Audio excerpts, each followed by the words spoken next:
मेरा नाम इनाया है। मेरी शादी के वक्त मेरी उम्र सिर्फ 24 साल थी। मैं एक छोटे से गांव की रहने वाली थी, जहां जिंदगी सादा मगर प्यार भरी थी।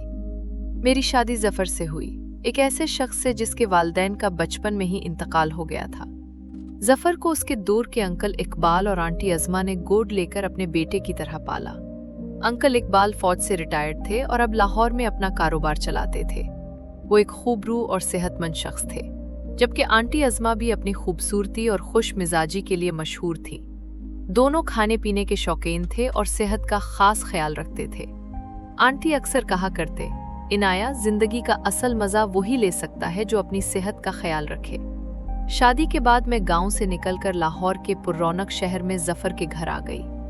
यहाँ सब ने मेरा बहुत ख्याल रखा, खास तौर पर आंटी अज़मा, जो एक रहमदिल और मुलनसर खातून थी। उनसे मेरी दोस्ती जल्द ही गहरी हो गई। हम घंटों बातें करते और वो मुझे जिंदगी के गर्ज सिखाते। शादी के 6 माह गुजर चुके थे जब एक दिन जफर ने अचानक बताया कि उसकी अमेरिका में नौकरी पक्की हो गई है और 10-15 दिनों में उसे वहां जाना है। ये खबर मेरे लिए बिजली बनकर गिरी। अभी तो हमने एक दूसरे के साथ जिंदगी शुरू की थी और अब जुदाई का वक्त आ गया। जफर के साथ गुजरे लम्हात मेरी आंखों के सामने घूमने लगे। वो रातें जब वो मुझे अपनी बानों में लेकर प्यार करते, हर लम्हा यादगार बनाते। एक रात जब मैं उनके ऊपर थी, मेरी आंखों से आंसू बहने लगे।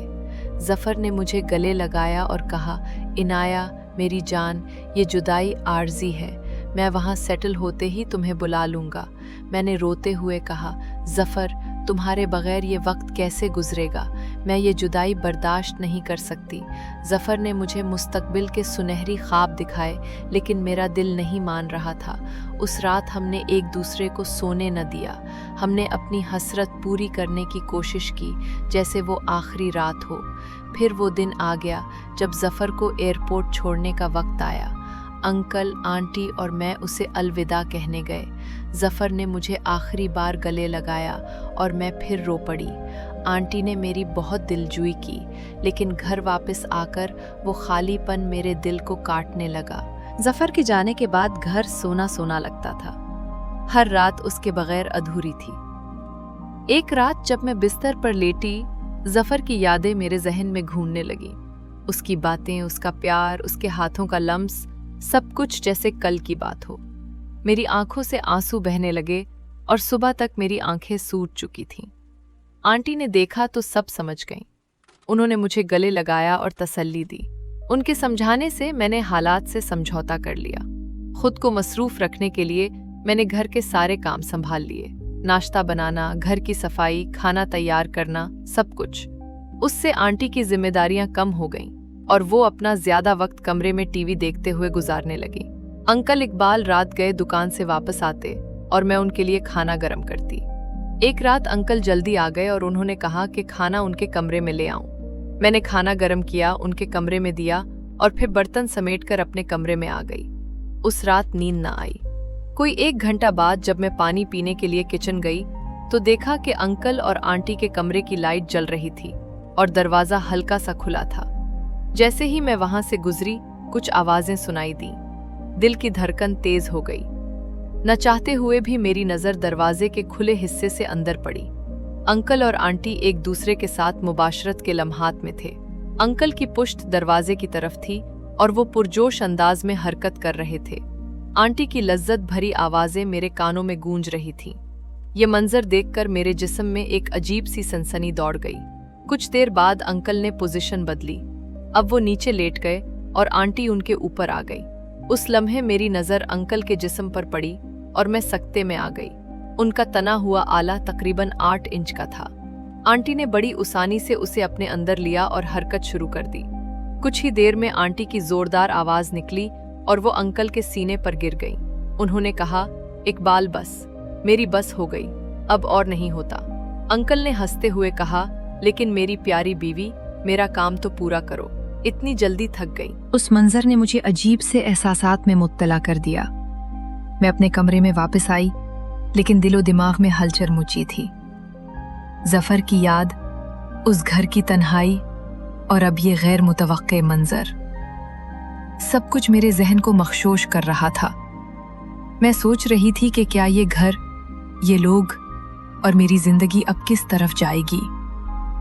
क्या जफर जल्द वापस आएगा या ये तन्हाई मेरा मुकद्दर बन जाएगी। आंटी की बात याद आई कि सेहतमंद जिंदगी ही खुशियों का राज है। लेकिन उस तन्हाई में जब दिल और जिस्म दोनों जफर की कमी महसूस कर रहे थे, क्या मैं वाकई खुद को संभाल पाऊंगी? मुस्तकबल के बारे में सोचते हुए मेरी आंखें फिर नम हो गए। लेकिन उस बार मैंने खुद को समेटा और फैसला किया कि कल एक नया दिन होगा। शायद वक्त के साथ सब कुछ ठीक हो जाए। कुछ दिन गुजरे और मैंने खुद को घर के कामों में और ज्यादा मसरूफ कर लिया। सुबह उठकर नाश्ता बनाती, घर को चमकाती और रात को इनकल के लिए खाना तैयार करती। इनकल इकबाल अब कभी कभार मुझसे घर के बारे में या कारोबार के बारे में बातें करने लगे थे। वो एक तजुर्बाकार और अक्लमंद शख्स थे और उनकी बातें सुनकर मुझे अच्छा लगता था।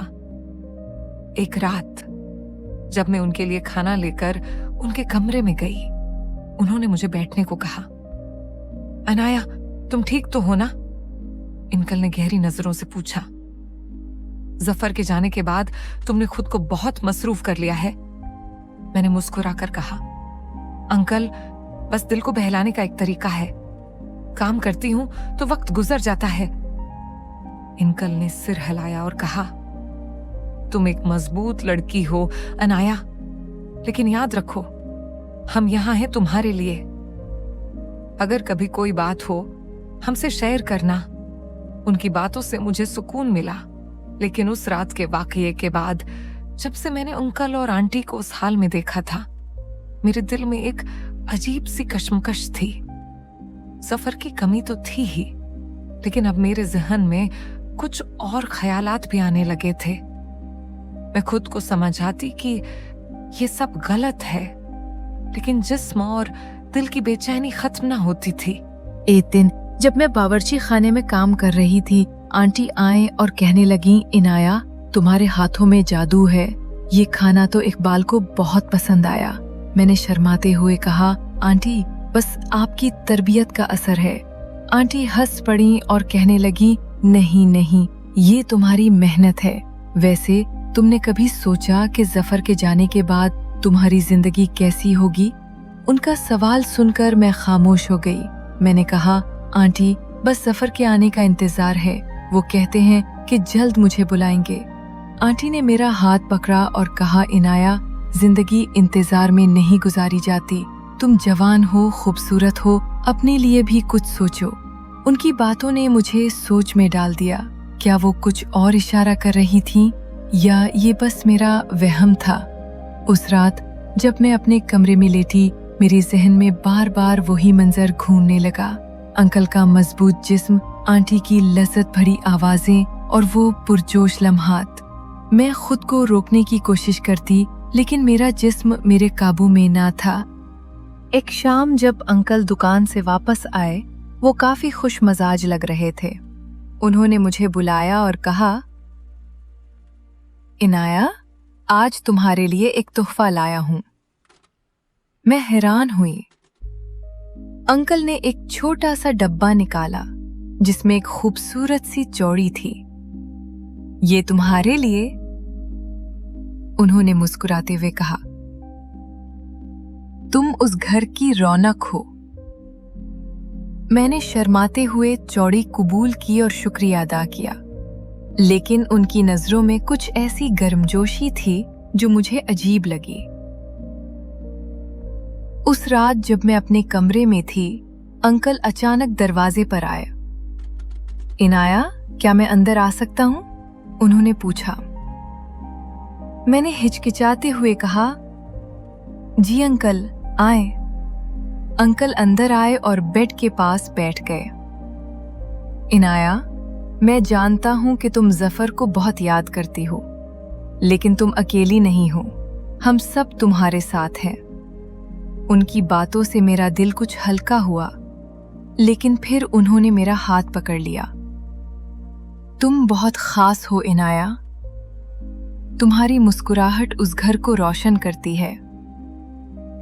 मैं घबरा गई। उनका हाथ मेरे हाथ पर था और उनकी नजरें मुझे अजीब तरह से देख रही थीं। मैंने फौरन हाथ छुड़ाया और कहा, अंकल मैं थक गई हूं, कल सुबह बात करते हैं।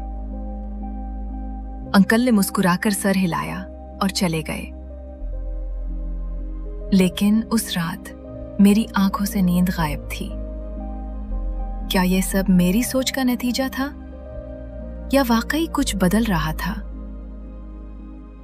जफर की गैर मौजूदगी में क्या मैं अपनी वफादारी को कायम रख पाऊंगी, या ये घर, ये लोग और ये लम्हात मुझे किसी नए मोड़ पर ले जाएंगे? अगले दिन सुबह जब मैं उठी तो दिल पर एक अजीब सा बोझ था। मैंने अपना मामूल जारी रखा, नाश्ता बनाया, घर संभाला और खुद को मसरूफ रखा।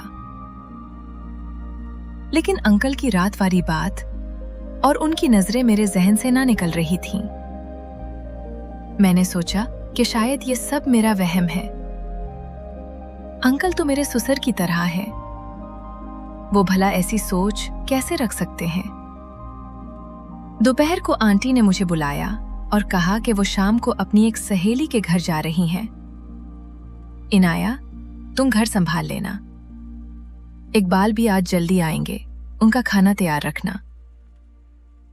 मैंने सर हिलाया, लेकिन दिल में एक अजीब सी घबराहट थी।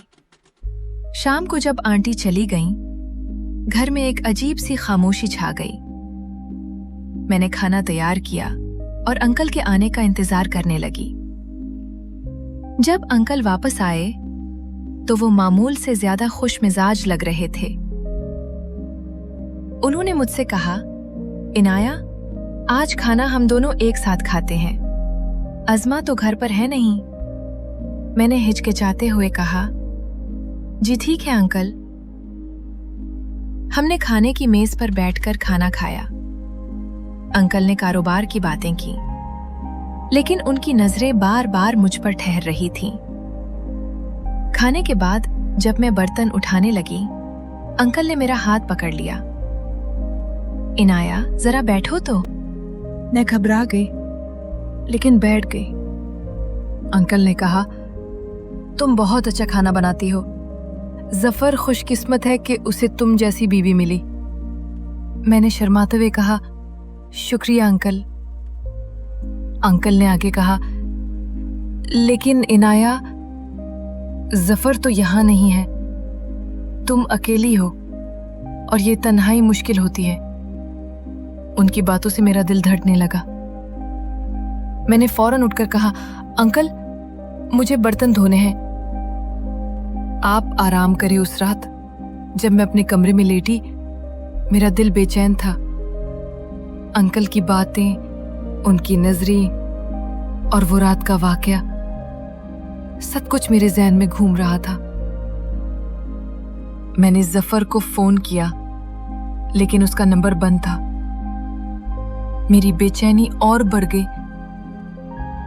मैं सोच रही थी कि क्या मैं वाकई उस घर में महफूज हूं, या ये सब मेरी सोच का नतीजा है। अगले दिन जब आंटी वापस आए, मैंने उनसे कुछ कहने की कोशिश की, लेकिन हिम्मत ना हुई। आंटी ने मेरी खामोशी को भांप लिया। उन्होंने पूछा, इनाया, क्या बात है? तुम परेशान क्यों लग रही हो? मैंने हिम्मत करके कहा, आंटी, बस जफर की बहुत याद आती है। आंटी ने मेरा हाथ पकड़ा और कहा, बेटा, मैं जानती हूं ये मुश्किल वक्त है, लेकिन हम सब तुम्हारे साथ हैं। अगर कोई बात हो तो बताओ। मैंने सर हिलाया, लेकिन दिल में तूफान उठ रहा था। क्या मैं अंकल की बातों को नजरअंदाज कर दूं या आंटी को सब कुछ बता दूं? लेकिन अगर ये सब मेरा वहम हो तो